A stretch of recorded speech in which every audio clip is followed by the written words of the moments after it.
Captain, I hope Dr. Wells has not dragged you into one of his irrational schemes again. My diagnosis of his mental stability is not flattering. Sending a corrupted tracking signal to the board was quite clever, if I might say, Captain. Welcome back, Captain. How can I be of assistance? May luck be with you. Of course, as I am sure you are aware, luck does not exist. But it seems to comfort humans to believe they possess good quantities of it.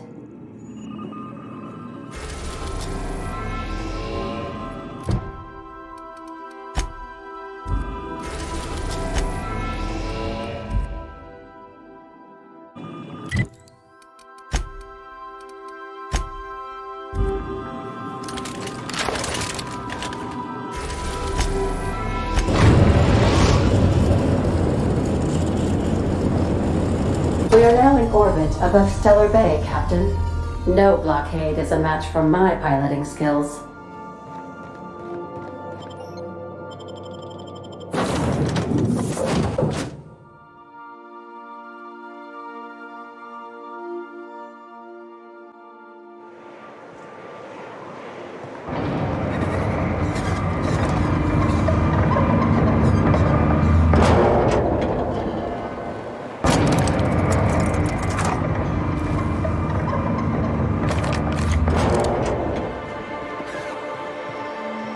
I'd show you around, but I gotta keep watch, just in case someone else comes along.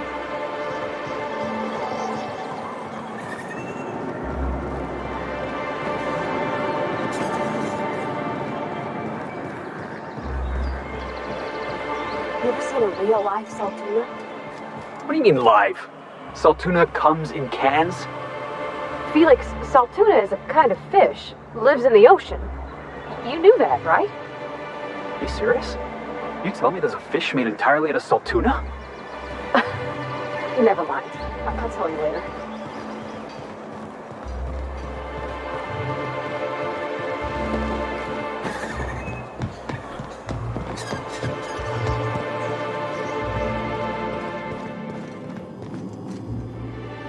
Whoa, by the stars, my poor heart. I just about pissed my jumpsuit. Most people don't. We're used to folks swooning at our feet. You don't gotta be embarrassed. A healthy survival reflex is nothing to be embarrassed about. Besides, this place is enough to try anyone's nerves. Where should I begin? With the oversized mantisaurs? Or perhaps the rats spewing acid at our walls? The board was right. This place isn't fit for human habitation. And I was a fool for staying.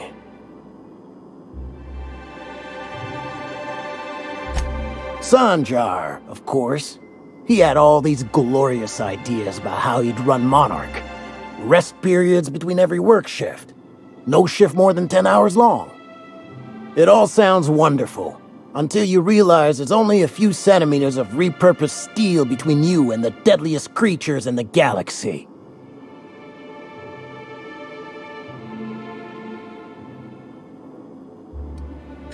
I could do with a few kilometers of cold vacuum, but that spaceship has flown.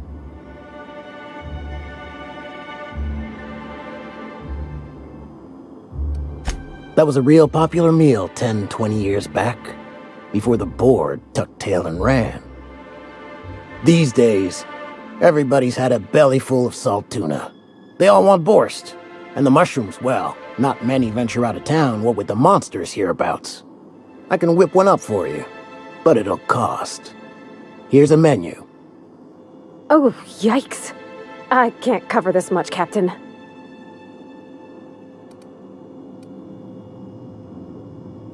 You got it.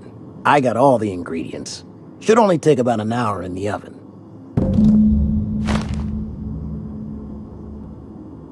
There we are. Now, if you don't mind, I really need to take a leak. My belly's gurgling just to smell it, Mr. Raymond. Thank you so much. A pleasure to help such a charming young lady. Oh, gosh. The dust bat casserole Mr. Raymond made smells incredible. Oh, I kind of want to take a little taste. But I'm gonna be strong. Now look how cute these cakes from Cascadia are. Someone even traced little hearts in them. I guess that settles dinner. Thanks for hauling me all over creation, Captain. Well, I was gonna, but then it hit me. I got this nice meal all planned out with music, and I got that soap to scrub up with, but I don't got nothing nice to wear, Captain.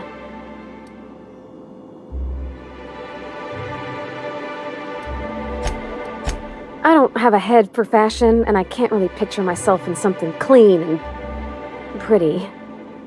There's this place I heard of in Byzantium, Joliker's Haberdashery. I bet I could find something nigh on perfect at a place like that.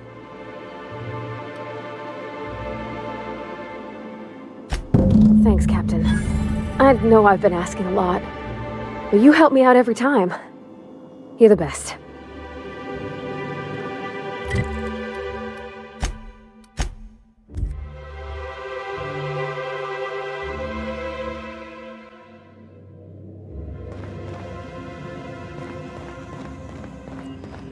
I have received a transmission from Roseway, from a Dr. Shaw. Welcome back, Captain. I have received a transmission from Roseway, from a Dr. Shaw. Beginning playback now. What? Oh, is this on? Oh, it's on right now. Oh, blast! Hello? I'm trying to reach the captain of the Unreliable. I'll keep this short, lest I get caught. Please return to Roseway as soon as you can. I have an item of great value that you'll be interested in. Now, how does this blasted thing turn off? Damn engineers never label these toggles clearly. Is it the... The transmission is complete, Captain. Goodbye.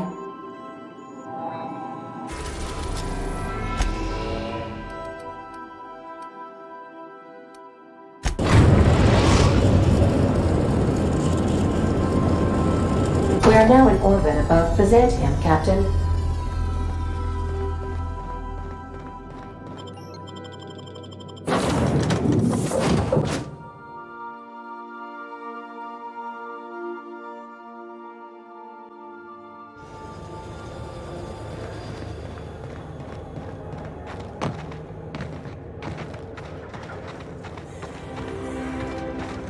Pretend we're strangers. The board's always watching.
Down there!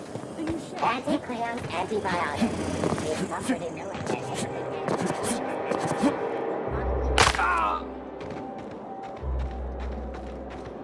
The dissidents actually took over. Spacer's choice. Now available in carbonated.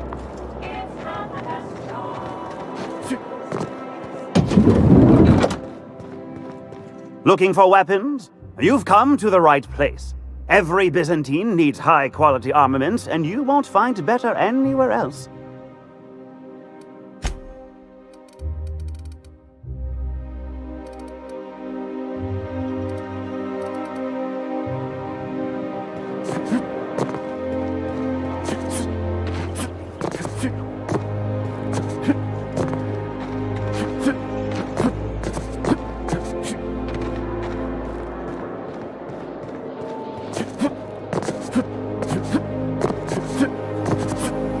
I've always loved her. You, with the hips, over here. Let me take a closer look at you. Don't speak. Hold that posture for a moment while I admire you. You have a natural contrapposto, my dear. The way you rest your weight against your hip suggests a certain rugged charisma possessed only by the mighty primal and the well-traveled spacer. Splendid. I love it.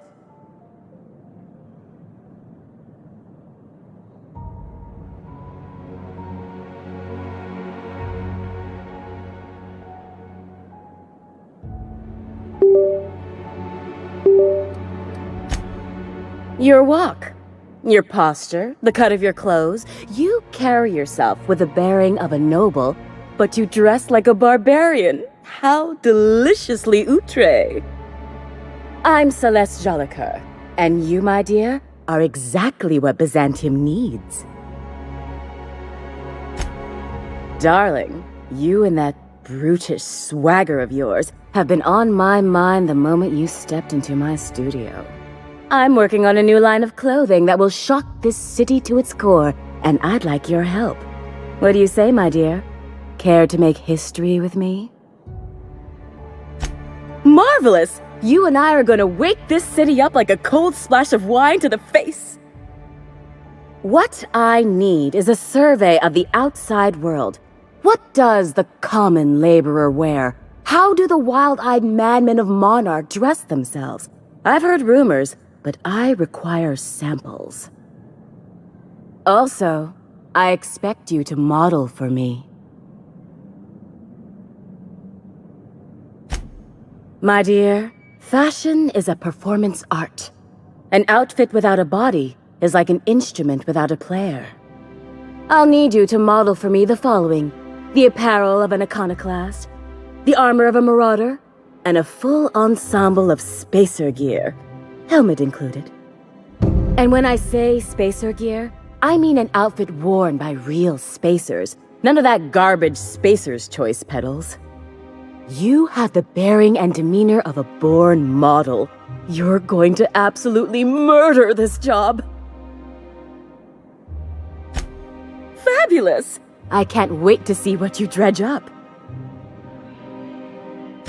You don't gotta be so forward about my reasons, Captain.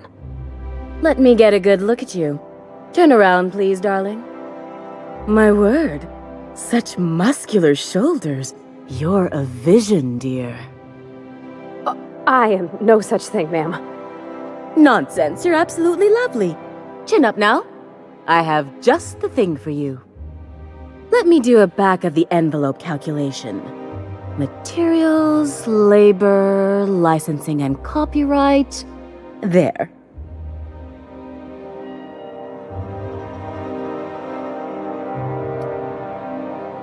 Love. That's the ultimate luxury, darling. Love. Oh, gracious me. I don't get why that's funny, ma'am. Oh, my cherub. Who woos for love anymore? That's so... precious. All right, Captain. Here is the absolute best I can do for you.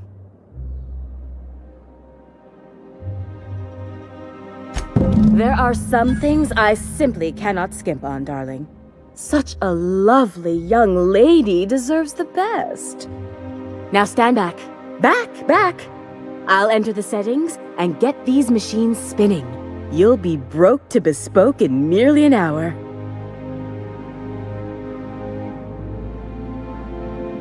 And there we are, my darling girl. I wish you a splendiferous evening. And if you don't mind my asking, have you any interest in modeling? What? Oh, no, ma'am. All them eyes staring at me? I couldn't. No way, no how. I get scared just thinking on it. I wish you weren't so shy, my Violet. You truly are beautiful. I hope your date sees that as clearly as I. If I were an enterprising spacer in need of a wardrobe, I'd probably head to the Groundbreaker.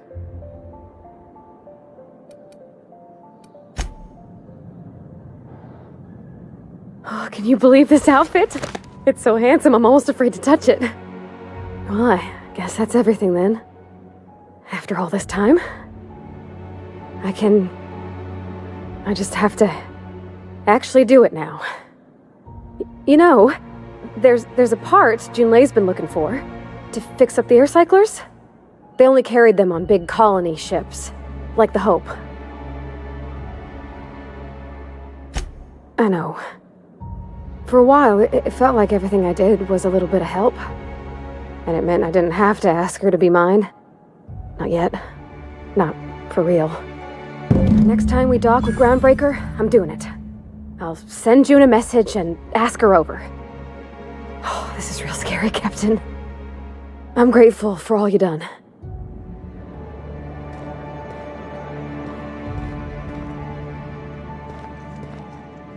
Move along.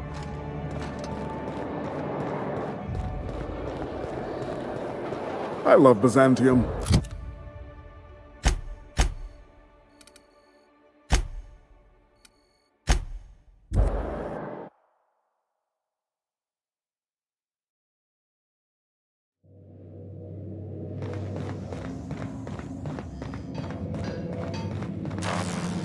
I swear, next time we put into Groundbreaker, I'm gonna do it.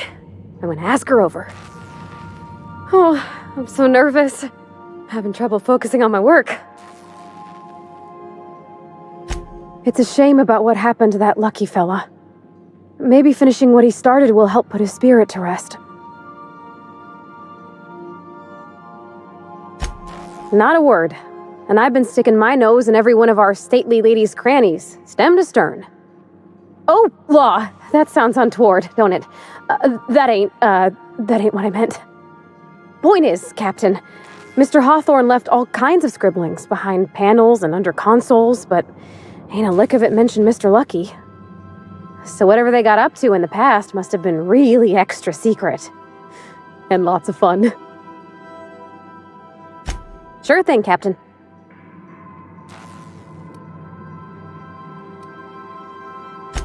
It sure is lonely out here on the edge of the colony. Anything could happen, and ain't no one gonna come to help us.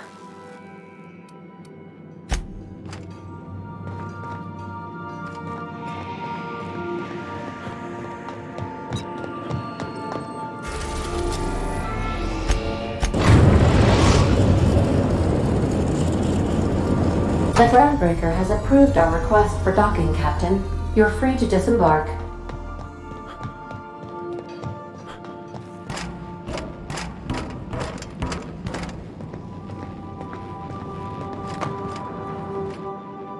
All right. She's on her way. How do I look? Oh, my hands have finally stopped shaking. All right. Deep breath. Here I go.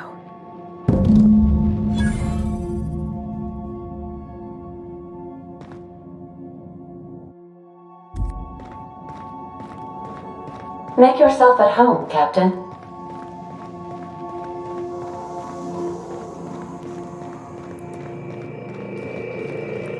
Anyhow, so I told him, Dad, I'm a big girl now. I ain't need your help. I can do it on my lonesome. What did he say to that? Have at it then. And he handed me his favorite wrench, the one he used for the canner. He's probably half as tall as I was. He didn't scold you for talking back to him?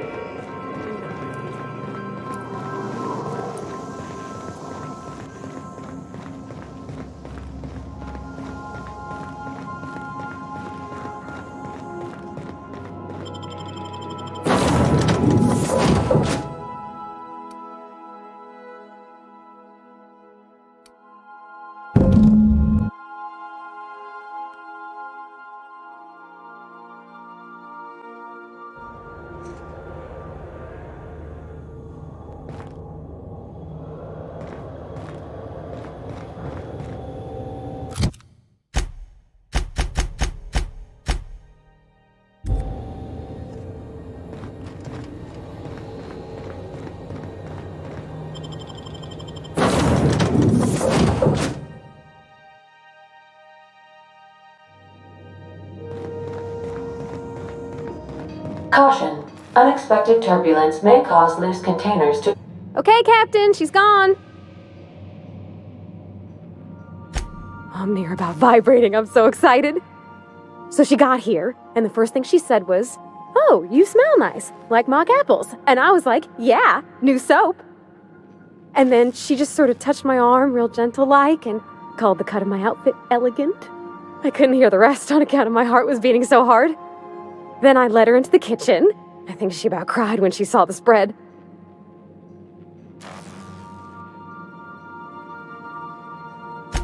She stood stock still and just said, "Oh, real soft. Oh, and let me tell you, I was sweating." And then she blinked and said, "Is that dustbat casserole?" I told her how we got Mr. Raymond to bake it for us, so it was double authentic. Made by a real live monarch person. Well, we talked a bunch over dinner about the things we learned just through messages, stuff we repaired, how I taught her to salvage and she taught me to build. When I brung out the sweetheart cakes, June, she got a little teary, said she had a thing she needed to say. But I stopped her because I wanted to say it first. I never felt so bold, Captain.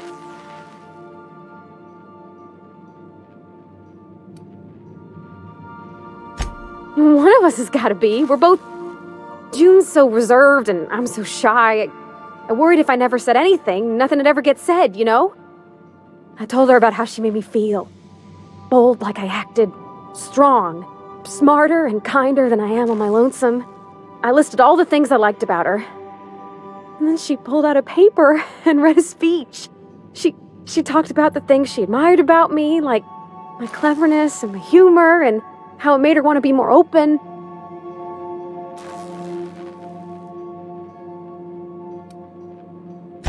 She was worried she wouldn't get the words out right, especially after that message about Isabel. It's sweet. Anyhow, when she wrapped up, I asked her to be my girlfriend. And Captain, she said yes!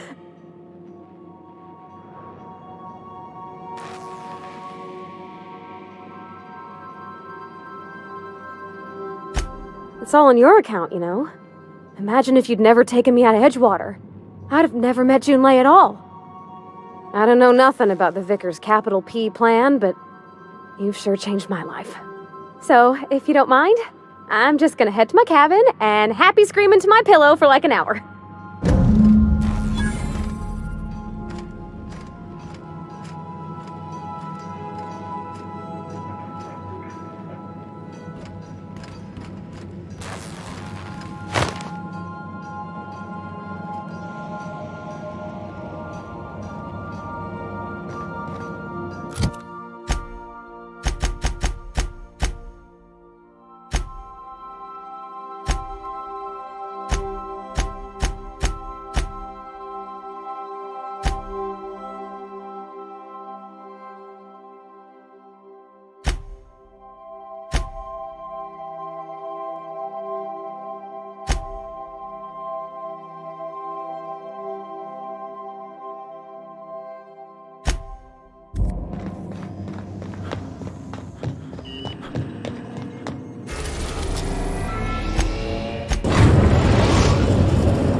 We have arrived at the Hope. I need you to reroute power from our ship to the Hope's auxiliary generator. You'll have to connect me to the Hope's comm system so I can convince her central computer to enable the skip drive.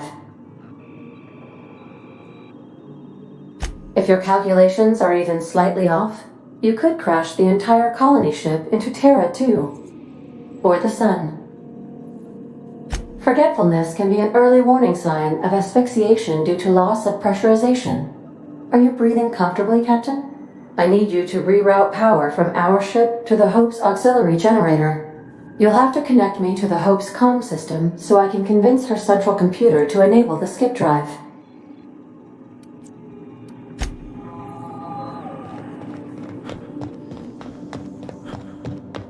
We'll be here, Captain. Or...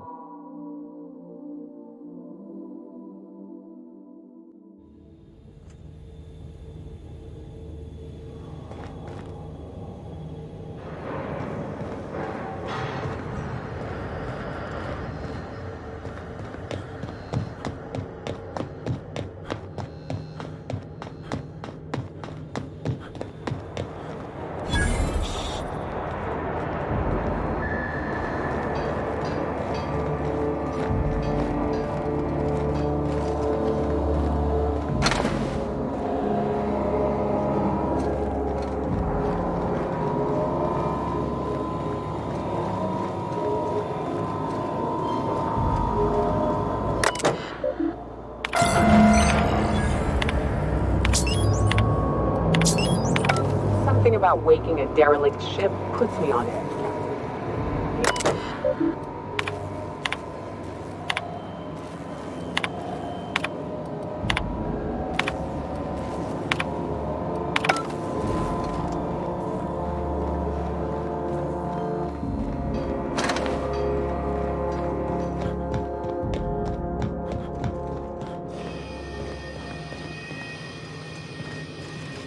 You know, when they posted us here, I told them there wasn't any point.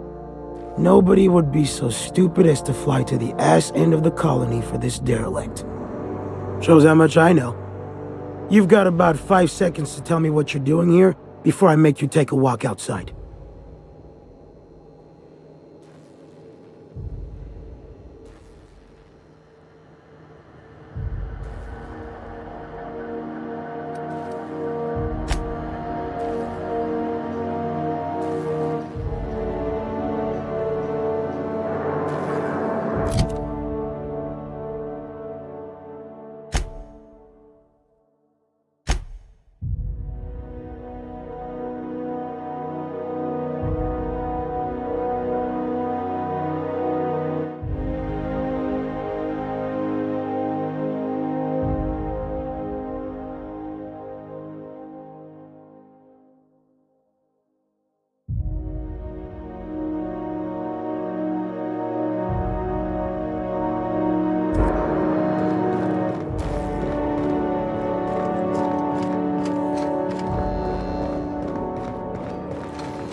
Nothing like a good tussle.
Poor bastards.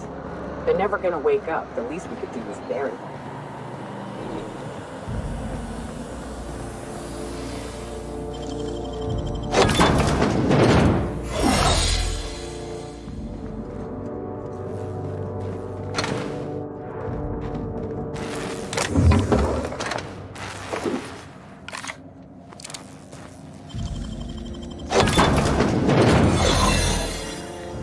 I find myself glad to have...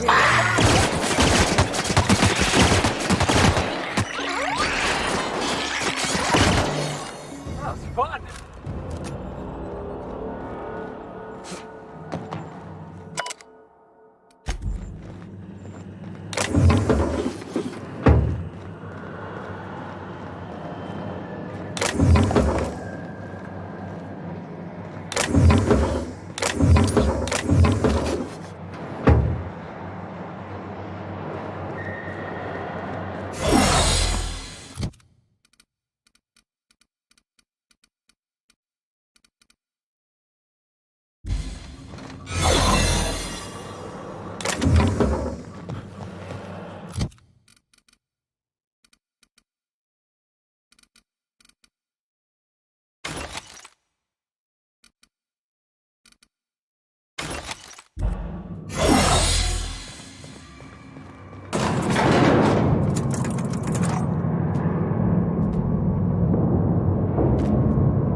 That's the Hope's computer up ahead.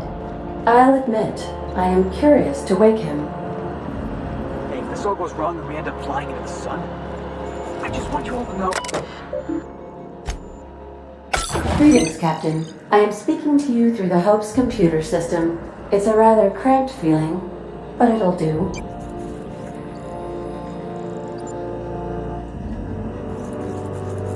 Are you sure? That is extremely dangerous. Skipping the Hope will void the warranty on the skip drive. And also potentially kill an entire planet. How is my humor now, Captain? Improved? Jump-starting the skip drive. Destination set to the rings of Terra 2.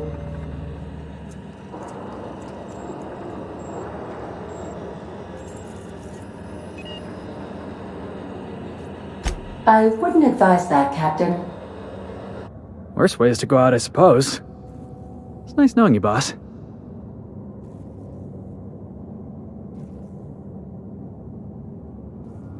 Admitting a deficit? Hi. You never cease to amaze me, Captain. Skipping the hope in 3, 2, 1. ADA, does your captain seriously intend to do a micro-jump in system with engines that haven't been powered in 70 years on a derelict ship? That is what my captain intends, yes. But that is a gross misuse of the skip drive. The Zero Point Drives Corp and I will not be held responsible for any damage incurred during transport, and this will cause extreme damage. Yes, I am aware of that. You should not be doing this. The humans will die. Thank you, Hope. It looks like all systems are go.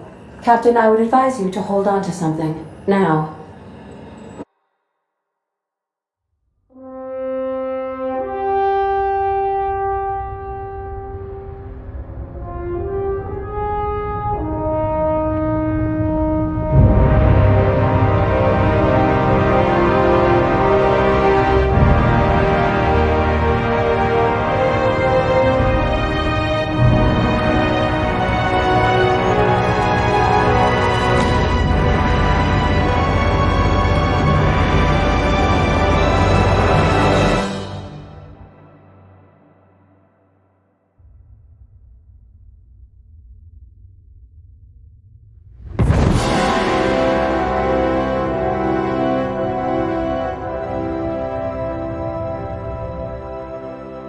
Oh, good.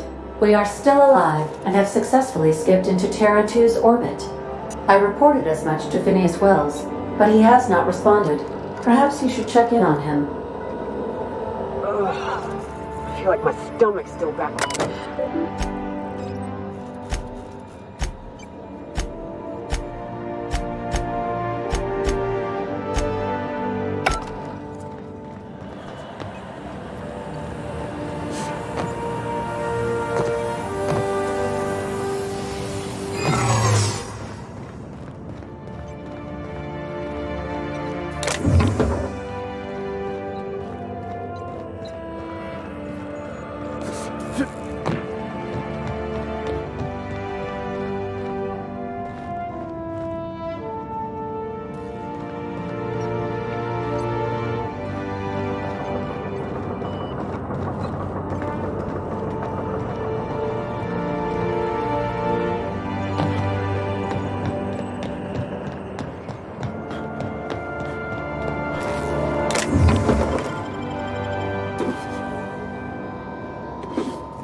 What was that cigarette? I better take a look. These were...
Captain?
Captain, I am receiving a transmission from... Captain, I shall now play the transmission I received from Dr. Wells. Thank the Lord you warned me.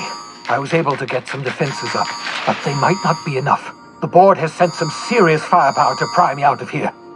They're trying to get in here, and I'm not sure I can stop them. If they capture me, if we can't communicate again, there's something very important you need to remember. The board, all their lackeys, they're all a bunch of swine. Do you hear me? They're fucking corporate swine! You fucking pigs! I'll take you all out with me! I'll never... It would seem the recording captured some rather dire events. I presume you'll want to dock at the orbital lab to check on your associate as soon as possible? How can I be of assistance? I'll be here.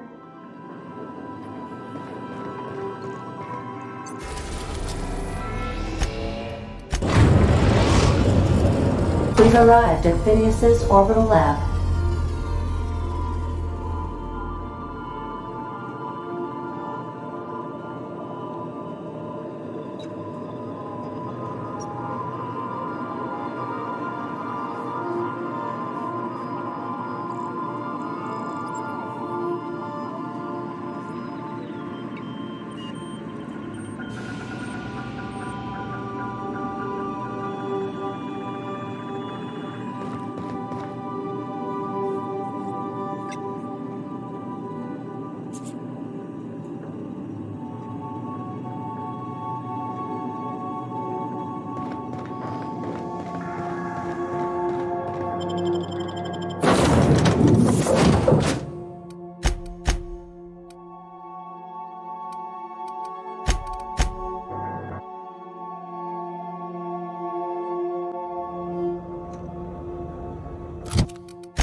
As it appears we may soon be embarking for a maximum security prison planet, I believe the crew would like to speak with you to, as you humans put it, air some concerns.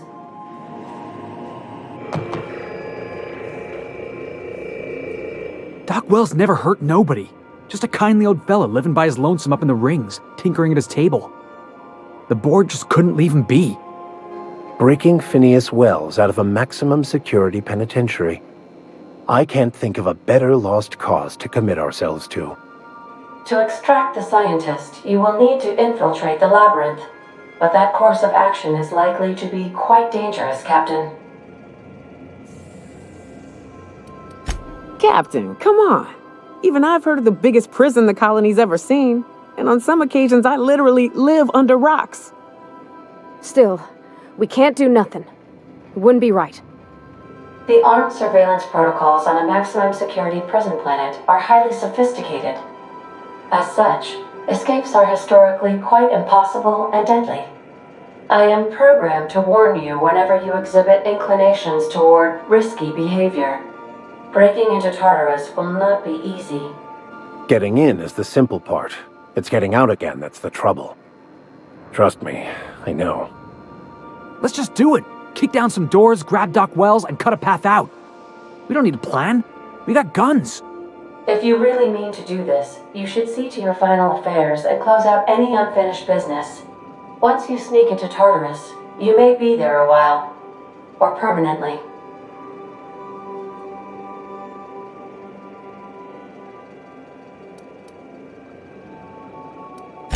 You didn't hire me to think. And I ain't about to start now.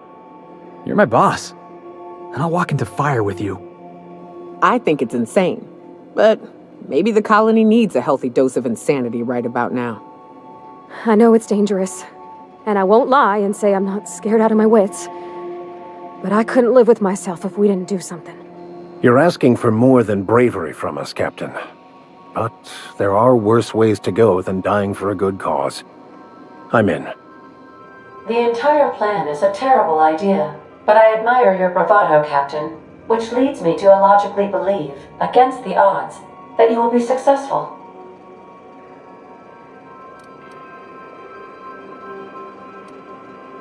Got my trusty tossball stick, got my ass-kicking boots. I'm ready, boss. Outstanding. You can count on us, Captain. We're crew. For real crew. That means we got each other's backs. Right? Never thought I'd volunteer to break into a prison. Seems like your tendency towards risky behavior is rubbing off on me, Captain. Waiting on your command, Captain.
I am pleased to inform you that we have arrived at the labyrinth.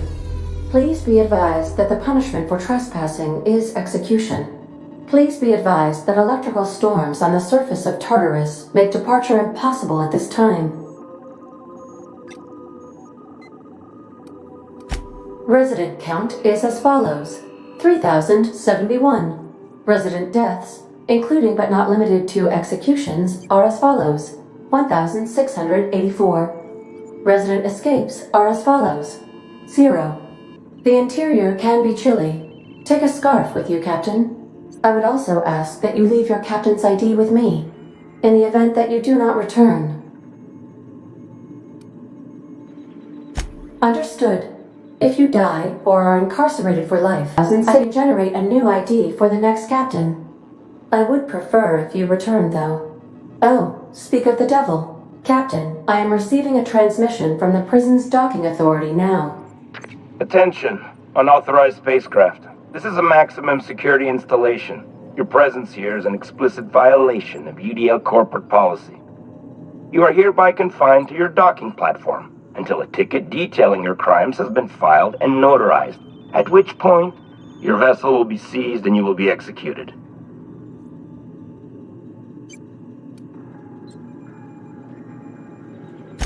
I wager it'll take a bit longer than it takes you to lose your patience and storm out of your ship looking to get shot.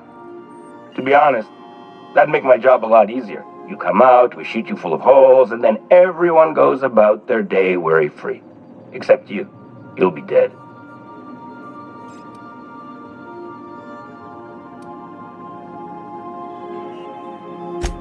Protocol is important, sir. The sentencing of one crime does not preclude the sentencing of another, technically speaking.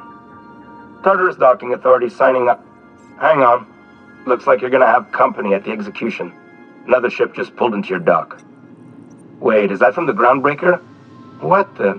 Pay no mind to that, just have a pleasant day. Transmission terminated. How can I be of assistance?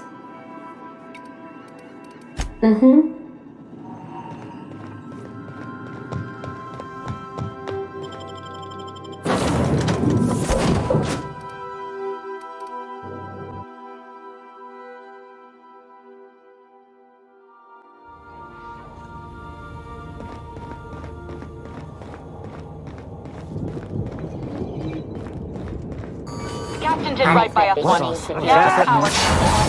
The board will never home Groundbreaker. Not while I breathe. Push on, Murdoch. Stay down, Hullhead.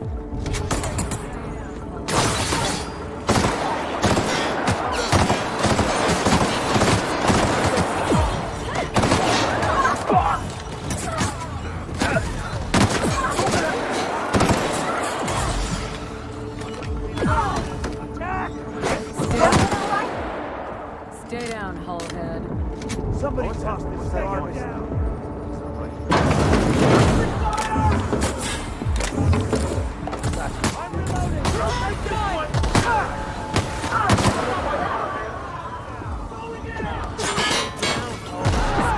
Here they come!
bars when it's got a storm like that guarding the gates. Entering the labyrinth's the easy part. Making it back out. I'm still trusting your plan on that one, Captain.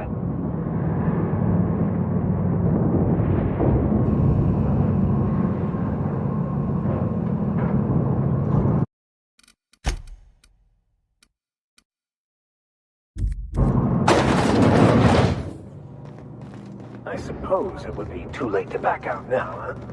Fear not, Captain. I'll watch your back.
What was that? Here they come!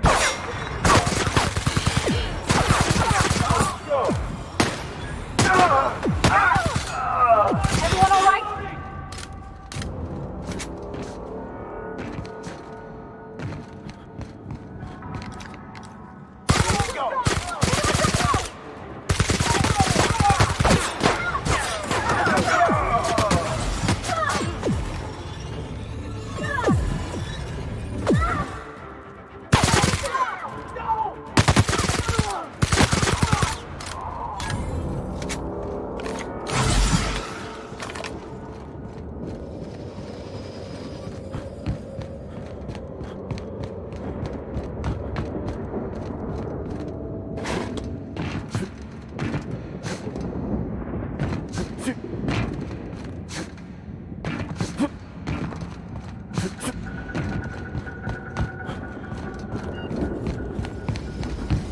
Vault.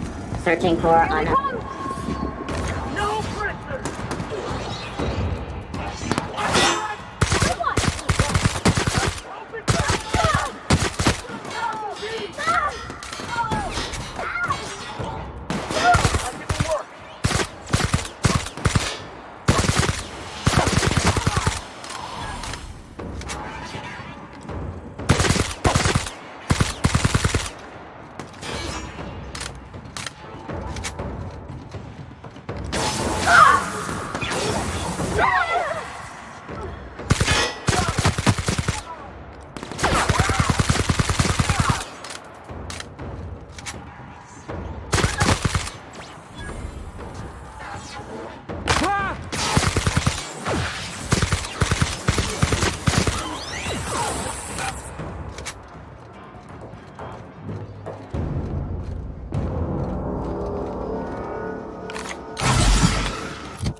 We are victorious.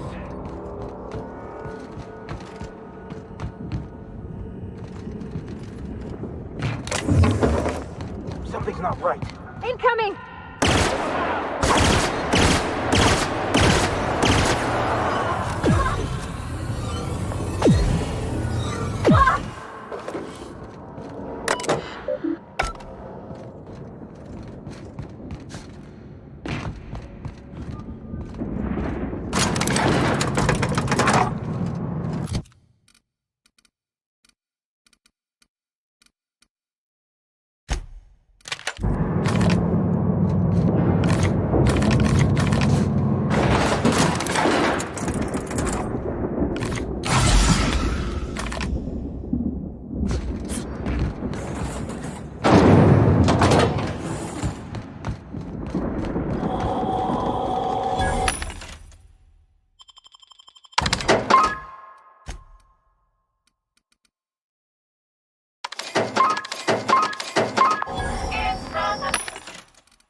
On your left, Captain.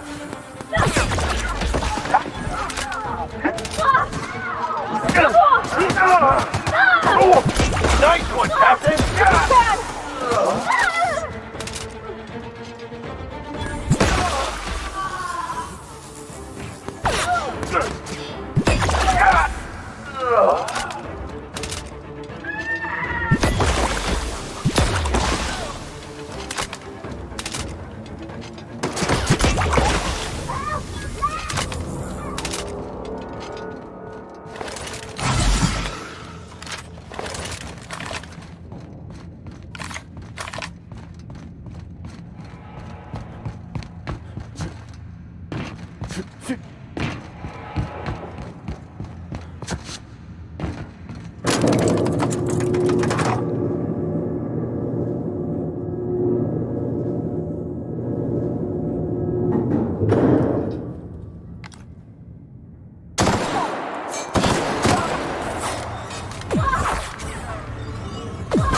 Let's go, team.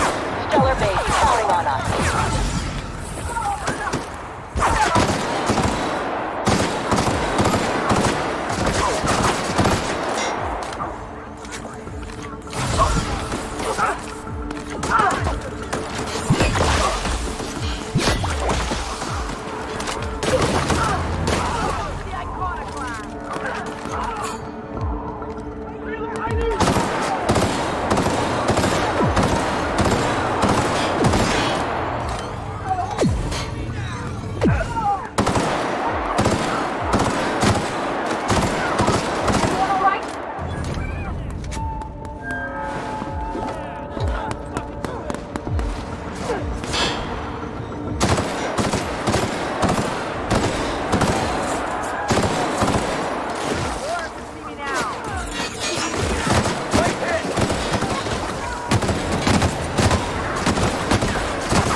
go, troops. Stellar Base counting on us.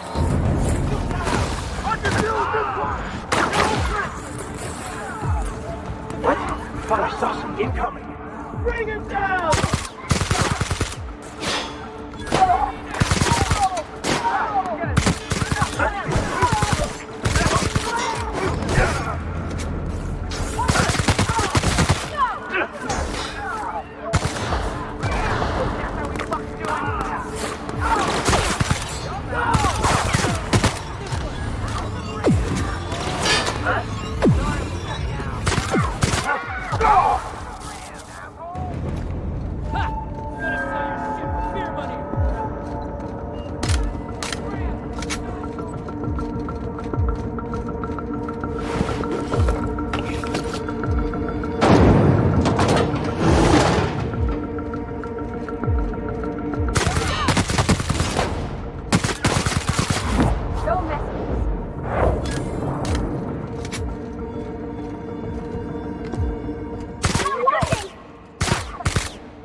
Well, look who it is.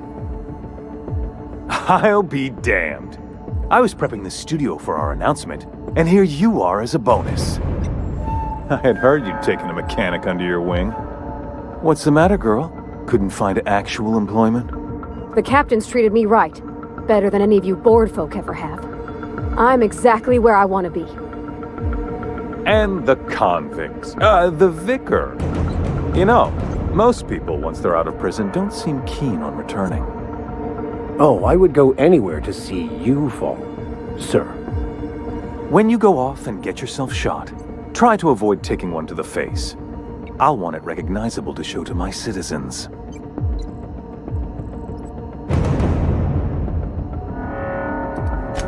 My word! You've correctly identified the most recognizable man in the colony. Remarkable.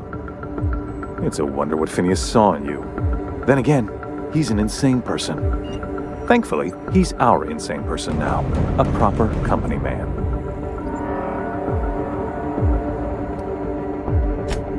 Yes, he is an extraordinarily obstinate fellow, isn't he? Fine, he isn't working for us per se. Semantics, he'll come around. But that's between us. As far as my adoring citizens will know, we've turned a dangerous crackpot into a working-class man. It's a miracle.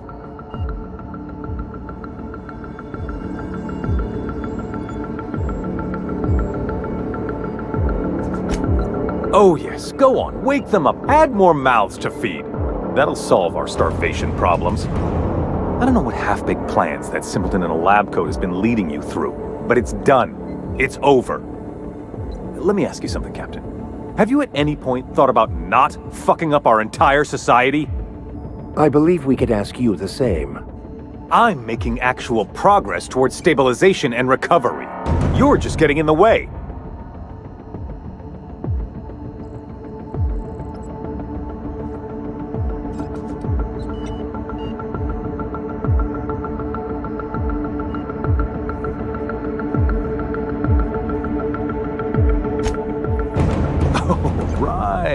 This coming from the psychopathic outlaw. Yes, I'll try to be more open-minded about your path of wanton dissent. We don't need your help.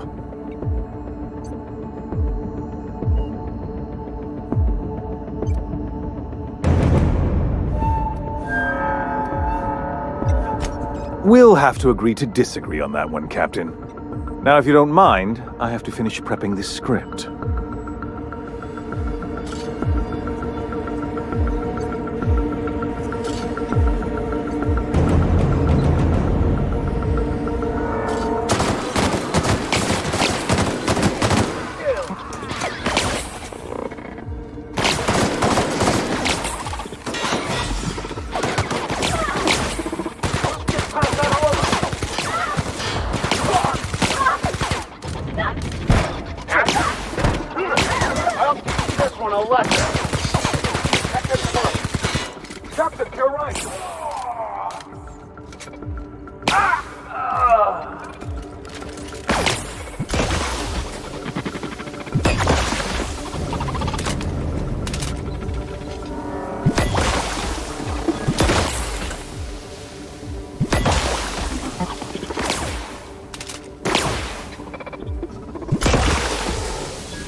MSI. I'm...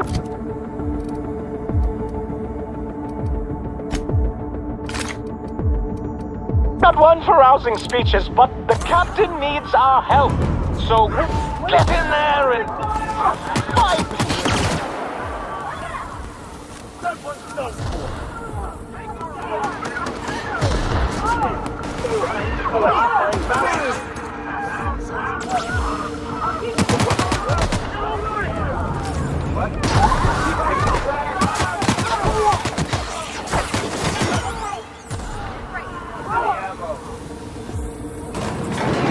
Everything in my life has been leading up to this point.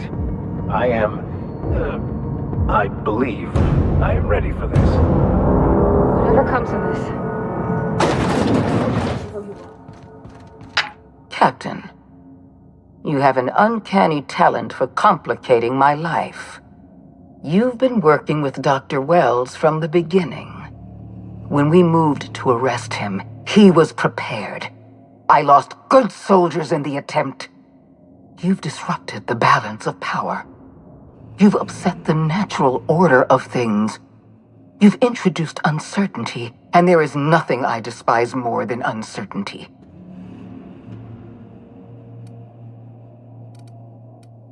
Typical. Running your mouth in the middle of a crisis. It's almost as if you delight in chaos. I should have dealt with you a long time ago. You were always too dangerous to leave unchecked. Leaving you alive was my greatest mistake, but it is a mistake I intend to correct. I have Dr. Wells in my custody. Once I've secured his cooperation, I can move forward with the program. I can repair the damage you've done. I can set things right. Fair enough. I'm giving you exactly one chance to parley with me.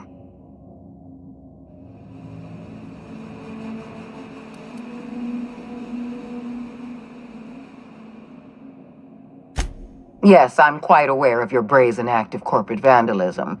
By the way, those test subjects you killed, they died in agony. My scientists assure me they can recover the data you've destroyed. You've succeeded in temporarily delaying our research. Nothing more.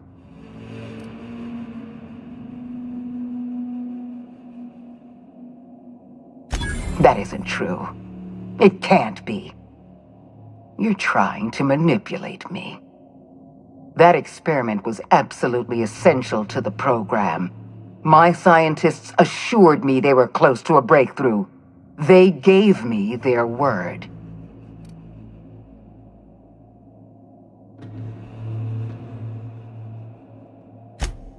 Damn you. You are telling the truth. My scientists have been lying to me, and I was stupid enough to trust them at their word. We're going to have to start all over again. All that research, all those experiments, you've set us back decades. You were always an unknown variable. I tried to recruit you, but you threw your lot in with that madman, Phineas Wells.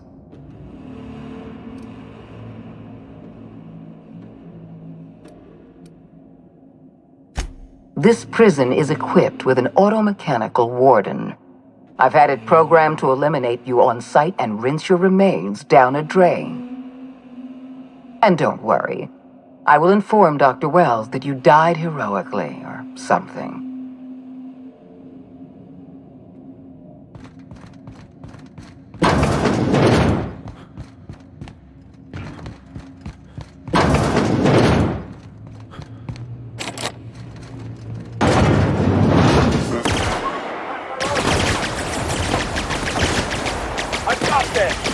Never anger a man of the cloth.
You don't know how glad I am to see you.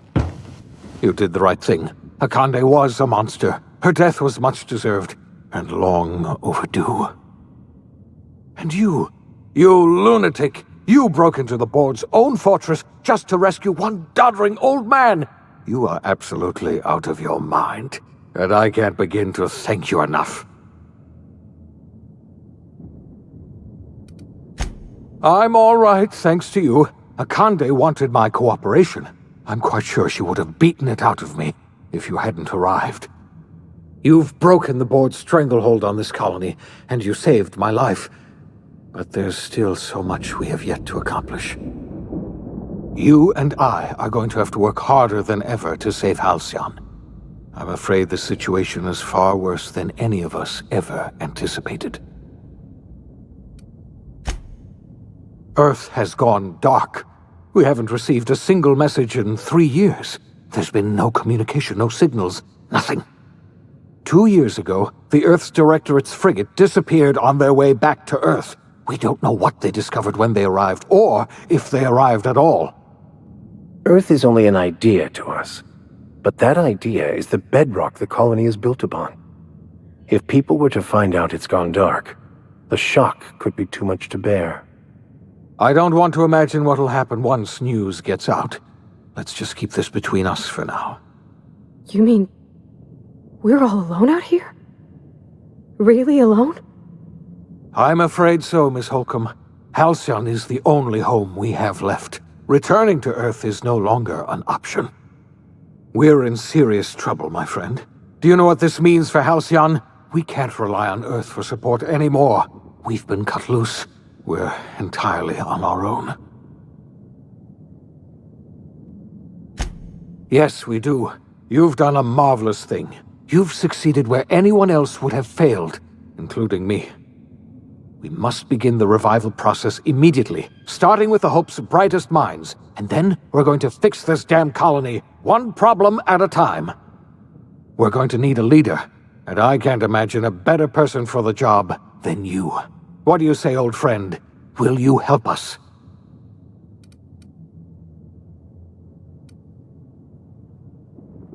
When I revived you, I thought you were going to help me save this colony. I was wrong. I had our roles reversed, you see. You're the one who's going to save us all. I'm just the one who set you on your path.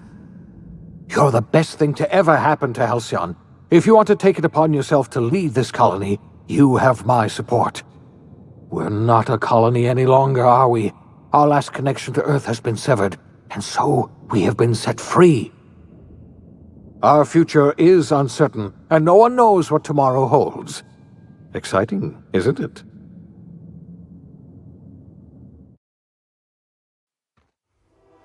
The OSI teaches that everything in the universe happens according to the grand plan.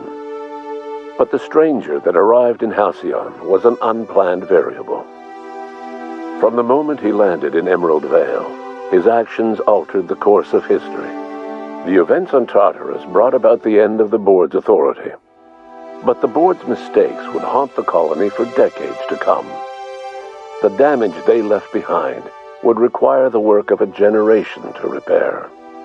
Dr. Phineas Wells began reviving a handful of the Hope's colonists: engineers, scientists, technicians, and intellectuals.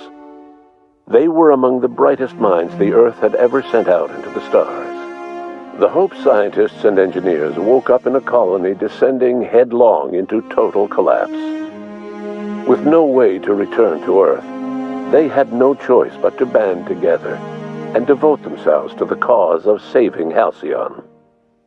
The people of Halcyon were nothing if not hardy. In the absence of the board's authority, many of the colony's settlements banded together with a single purpose in mind: survival. Life was especially hard in the years to come. Some towns dissolved by attrition and starvation, but most of them found a way to carry on. In the years to come, Halcyon was forced to reckon with its newfound freedom. The board was gone, and for better or worse, the colony was responsible for its own destiny. Between MSI's worker-centric policies and the iconoclast's manpower, Sanjar and Zora were able to rally many of the Terra 2 townships to their cause. MSI's workforce swelled, and the Iconoclasts enjoyed a significant surge in their ranks.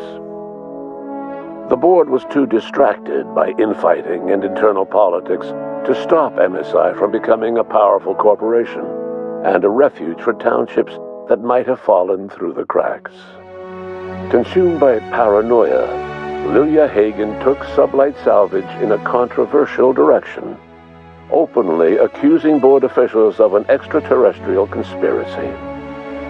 One day, an accident at the Groundbreaker's docking bay silenced her forever. Time would tell if her replacement could keep the Sublight family together.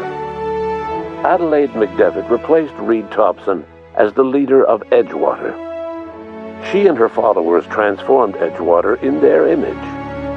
Anyone loyal to Reed was pressured into leaving town, and those who stayed behind adapted to her way of life. Adelaide transformed the old cannery into a new garden. The nearby Edgewater Cemetery provided a convenient source of fertilizer.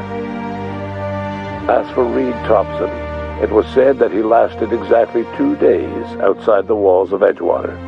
Years later, a marauder was found in possession of his hat. Under the leadership of Junlei Tennyson, the Groundbreaker held firm against corporate influence.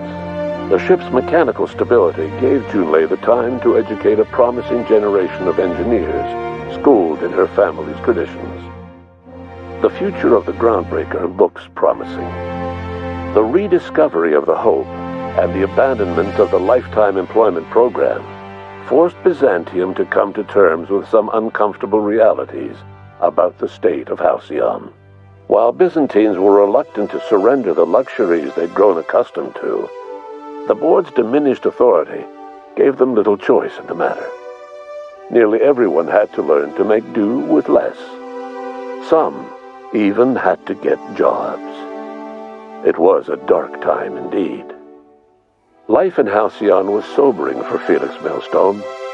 The grand revolution he dreamed of never came.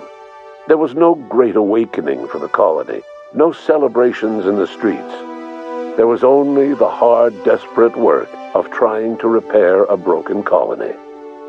Felix never had a head for numbers, but if there was labor to be done, he was there to help.